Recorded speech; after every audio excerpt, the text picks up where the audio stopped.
Rui Teixeira, writing over at the Liberal Patriot. This is a academic and a man of the left, but not the identitarian left. Writing about the hills that the left is dying on, and happy to do so. Number one, immigration, border security, deportation. Outside of the economy, no issue hurt Democrats more in 2024 than immigration. And the laxness on border security and quasi-open borders policy that resulted in massive waves of illegal immigration was very much a priority and a product of the left. You'd think they'd be rushing to correct that mistake. Nah. And he takes up the Lake and Riley Act as an example. And the hue and cry from the left over the small fraction of Democrats in the Senate and the House that voted in support of the Lake and Riley Act that heads to President Trump's desk, which would simply require people in this country legally accused of crimes to be detained, not released.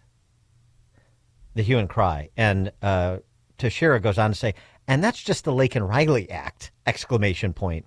That act is merely the opener for a variety of Trump administration moves to drastically tighten up border security and deport many of the illegal immigrants who are currently here, focusing initially on those with criminal records.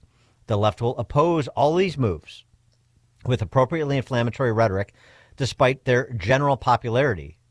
Indeed, deporting those illegals with criminal records is stunningly popular.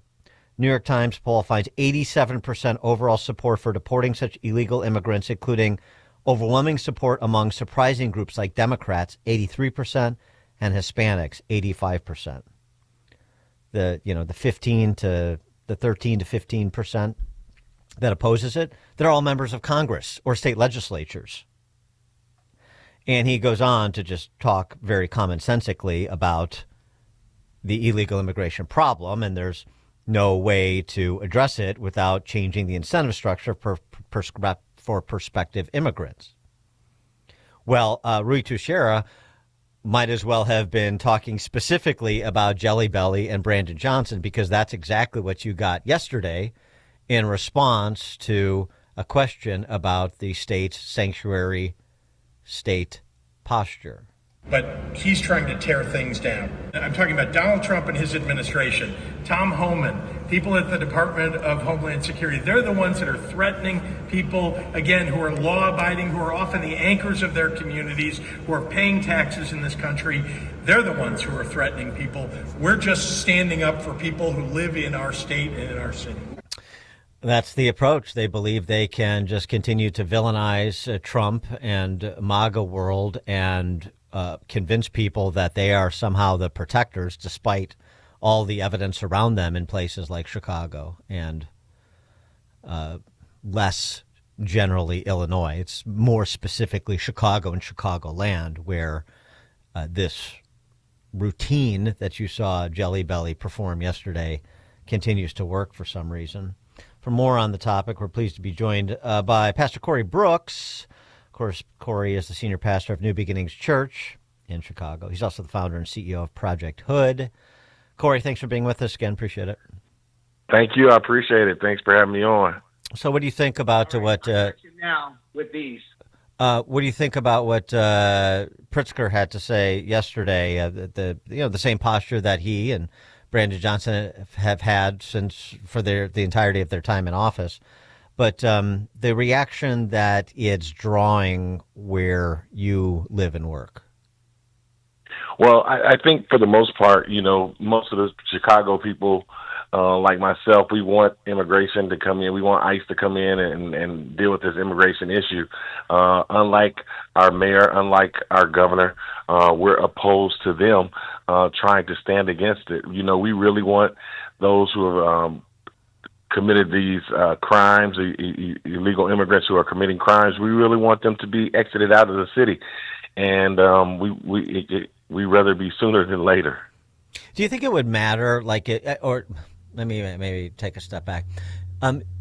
Is there an appreciation that the position that Pritzker and Johnson have is basically there should be no distinction between American citizens and people here illegally when it comes to benefits or opportunities There should be no distinction. Do you think people appreciate that that's their actual view? Absolutely not. Most people agree with the president. That's why we elected him in the first place. Most people understand that for far too long we've been putting America second, and we've been allowing everyone else to take first place. We've been taking resources from citizens and using them on illegal immigrants, and that's not the way that it should be. Especially here in Chicago, we're seeing it every single day where funds that could have been used for other things to make the city a much better city have been used on illegal immigrants, and that's not the way that it should be, and that's not the way that most of us would like for it to be. But so is there? But my question is there an education piece that needs to be done that people may disagree? They see some of the policy and stuff. You may get some disagreement, but they don't really have understand or have not fully internalized that is their position. Like, start from the premise, because then everything makes sense once you understand what their actual position is, which is if you're an American citizen in Chicago or you're a citizen of another country who's here illegally, you're going to be entitled to the same things. If people understood that was in fact the position of these politicians, would that maybe change outcomes? Absolutely. If people understood that was their position, they would definitely be even more upset. I think the fact that we do need to have a better messaging and helping people to understand what's really going on, the dynamics that are really being set forth, because if they really understood, they would oppose the mayor's opinions and the governor's opinions more. Well, how many shelters are still open around your church and your facility? I know there's a shelter still open in our neighborhood, that there's still individuals who are still staying there. I'm not for sure on how it is across the city, but there are definitely still places that are still open. There are definitely places that are still being funded every single day, and there are still funds being used on illegal immigrants that need to be used for the citizens of Chicago. You wrote a piece for Fox News about identity politics on the occasion of the inauguration, on the occasion of Martin Luther King Remembrance Day. And we talked a bit about this the other day, too, because our mutual friend Eli Steele wrote a really good piece about sort of the history of affirmative action from the civil rights era to present. Your commentary on identitarian politics and whether or not this pushback now that has been formalized, at least at the federal level, against DEI will gain some traction at the local level. I believe it will gain traction as it starts to move more across the country, and as more companies fall in line and get rid of DEI programs. I think the momentum for it will pick up. But of course, you still are going to have far left, liberal thinking, progressive people. We're going to continue to promote identity politics, going to continue to promote being woke, going to continue to promote DEI, all of these things that they want us to believe that are making us a better country when they're not. But so we have to continue to make sure that we write about it, that we talk about it, thankfully shows like yours are bringing it before the citizens, and that helps. But we got to continue the messaging so that people understand what it is about and why it hurts. A lot of times people don't understand that DEI is not a benefit to us, and they don't understand why. So we have to help them to understand. Yeah, no, I was just going to ask you that, like how many, in the church and the community center, with all the classes and the programs that you run, how many times the word diversity comes up and the push for DEI, because we see in the legacy media all this talk about, DEI departments are going to close and stuff like this, and this is going to be very hurtful to minorities and so forth. And one point of fact, it's I would argue that the whole philosophy is what's been very harmful to minorities. So other than the people that get these make work jobs, people outside of that circle are not being benefited. In fact, they're being hurt in terms of economic opportunities. But I just wonder if that there's a real disconnect between what I'm saying and what people think who are the intended beneficiaries.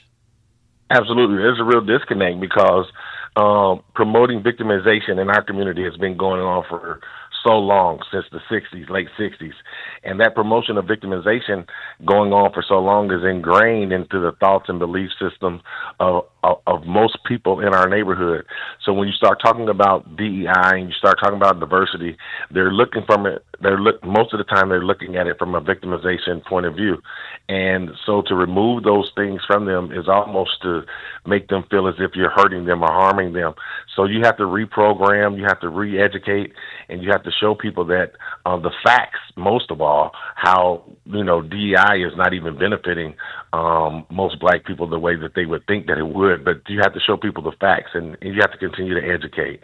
So how do you do it where you are? I mean, you have a trust relationship with the folks you serve in a way that, I don't. So that's part of it, is to have a trust relationship. But what is it in the discussions you have where you see light bulbs go on? Well, when you show people, we had to discuss this very discussion yesterday, and one of the things I try to get people to understand is, first of all, you got to get out of your emotions and start looking at the facts. We're so emotional about issue and make these issues so charged up that we just jump over the facts. But when you start pulling it back and you show people the facts, they start to realize, okay, this is not a benefit the way that I thought it was. And when they start to understand that and they realize that it's just all a bag of goods being sold to us in our community to continue to make us victims, they see a light bulb comes on, and I've seen it so many times. But we have to get to that point to where we can have some honest dialogue and discussion. That's oftentimes difficult to do. Well, Trump massively improved his performance with the black community in 2024, but what do you hope to see from the Trump administration? Well, I would hope to see that he would continue to do some of the things that he's doing, putting American citizens first. I think that's important. Continue to get rid of illegal immigrants who are criminals. Chicago, we need safety, and we cannot afford to have illegal immigrants who are committing serious crimes here in our city. That's adding to the problem. So I would like to see that. I'm looking forward to him rolling back the issues of education and sending it back to the states as well. And, anything that we can do to make the economy the best economy, that's always a help to everyone. Pastor Corey Brooks, Senior Pastor of New Beginnings Church in Chicago, founder and CEO of Project H.O.O.D as well. Pastor Brooks, thanks for joining us as always. Appreciate it. Thank you, and God bless. I appreciate it.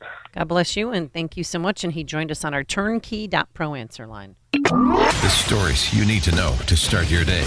This is Chicago's Morning Answer on AM 560. The Answer. This is Carol Platt-Liebau for townhall.com. Joe Biden's political adversaries have long referred to the Biden crime family, and the former president has now engraved that title into the history books. Just 15 minutes before his term in office ended, he issued sweeping preemptive pardons to his brothers and sister-in-law and to his sister and brother-in-law. These bookend the pardon he previously provided to his son, Hunter. Remarkably, the pardons excuse all conduct from 2014 to the present. That covers the time that investigators allege the family collected tens of millions by selling Joe Biden's influence in China, Russia, Ukraine, Romania, and Kazakhstan. Biden wants people to believe Donald Trump was going to pursue his family the way his Justice Department went after Trump. Instead, his conduct simply validates the existing evidence of his family's corrupt dealings. Joe Biden's final act is a gross abuse of power and a fitting end to a failed presidency.